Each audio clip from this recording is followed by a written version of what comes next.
President Trump praising the president of the Philippines during their first formal meeting, with the White House saying human rights did come up briefly in the context of the Philippines' fight against illegal drugs, but President Trump tried to keep things positive.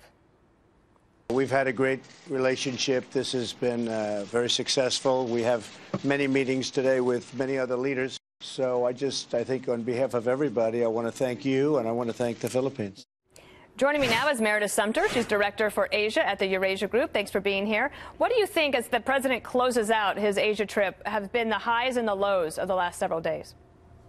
Well, certainly, Dana. Today, the media is focused on human rights and the South China Sea, with the president closing his trip in Southeast Asia. But the real question is, has the president, at the end of this marathon visit to Asia, won the region over with a vision for U.S. leadership? And the president, during his time at APEC, he gave a speech outlining his vision, the free and open Indo-Pacific. And while generally well received, so long as the White House is focused on bilateral trade at a time when regional leaders are doubling down on multilateral trade, it will be hard to win them over to that vision of U.S. leadership.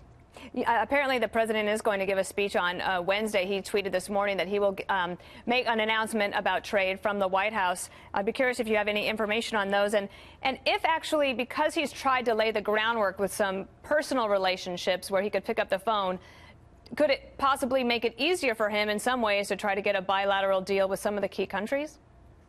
Well, that will certainly be what we all will be watching for. And while those positive and constructive ties that he's building in the region will help, what the White House should be focused on is, at the time when the U.S. is continuing to narrow in on bilateral trade deals, the rest of the region is making progress on multilateral trade deals where the U.S. is not party. So we saw during the trip the announcement in principle of the TPP 11 countries moving forward without the U.S., as well as progress made on a regional comprehensive economic partnership. That's the Asia Free Trade Agreement, in which China plays a part.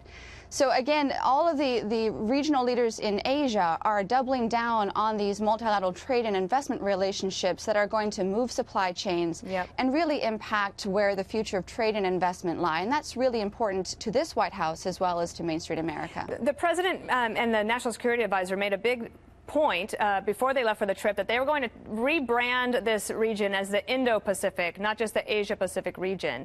Do you expect something more to come from the president when it comes to bringing India more into the brand that he's looking at? Absolutely, and this is something to watch. You know, for sure, President Trump and Prime Minister Modi had a positive bilateral meeting during his trip. As well, what I would watch for is progress, not just in U.S.-India ties, but in conversations between the U.S., India, Australia, and Japan. This is called the Quartet.